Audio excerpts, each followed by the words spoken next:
Hi friends, எல்லாருக்கும் வணக்கம். இன்னைக்கு நம்ம சேனல்ல என்ன பார்க்க போறோம்னா, வெஜ் பிரியாணி எப்படி பண்ணலான்னு பார்க்கலாம்.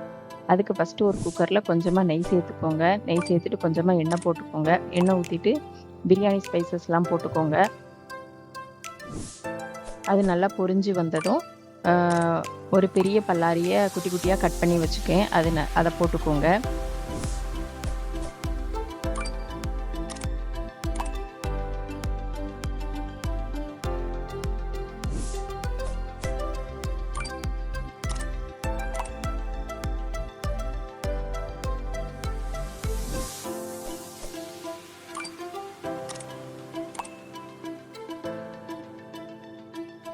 பல்லாரி இந்த மாதிரி பொன்னிறமா வெந்து வந்தோன்னே, ஒரு ஸ்பூன் இஞ்சி பூண்டு பேஸ்ட்டு போட்டுக்கோங்க. போட்டு கொஞ்சம் நல்லா வதக்கிக்கோங்க. இஞ்சி பூண்டு பேஸ்ட்டோட வாசனை நல்லா போற வரைக்கும் கொஞ்சம் வதக்கிக்கோங்க. வதக்கிட்டு ஒரு பெரிய தக்காளி எடுத்திருக்கேன். அத போட்டுக்கோங்க.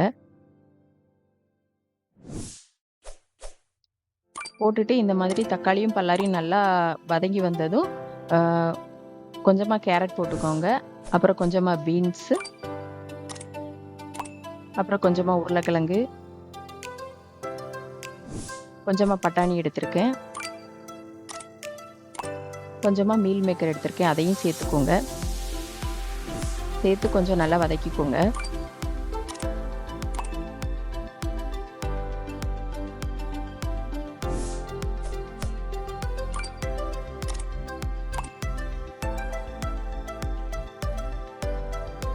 அப்புறம் இதுக்கு 1/2 ஸ்பூன் கறி மசாலா தூள் எடுத்திருக்கேன்.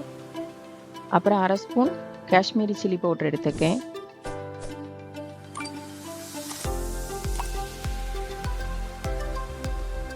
மசாலா போட்டுட்டு ஒரு 2 நிமிஷம் கொஞ்சம் வதக்கிக்கோங்க. அந்த மசாலாவோட பச்சை வாசனை போற வரைக்கும். அப்புறம் கொஞ்சமா தயிர் சேர்த்திருக்கேன்.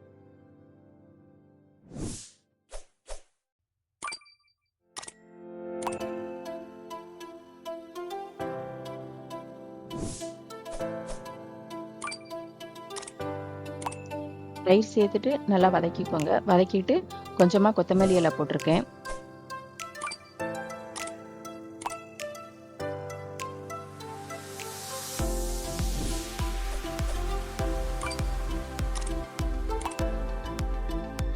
அப்புறம் பிரியாணிக்கு தேவையான உப்பு போட்டிருக்கேன்.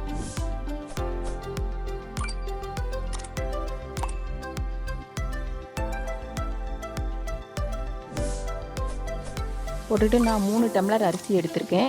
அதுக்கு 4 1/2 டம்ளர் தண்ணி ஊத்தியிருக்கேன்.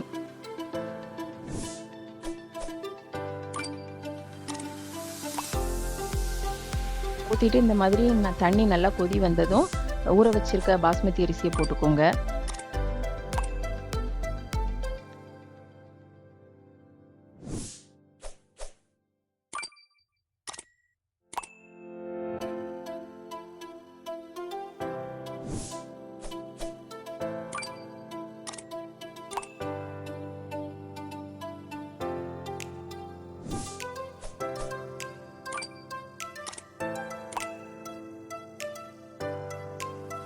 அப்புறம் கொஞ்சமா மிக்ஸ் பண்ணி விட்டுட்டு, கொஞ்சம் லைட்டா கொதி வந்ததும், மூடி போட்டு மூடி, மீடியம் தீயில ஒரு விசில் வச்சா போதும்.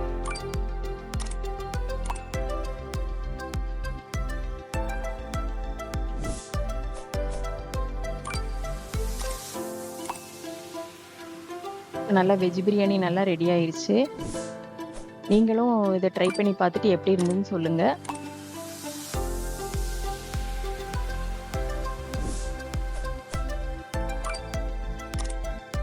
மறக்காம நம்ம சேனலை சப்ஸ்கிரைப் பண்ணுங்க.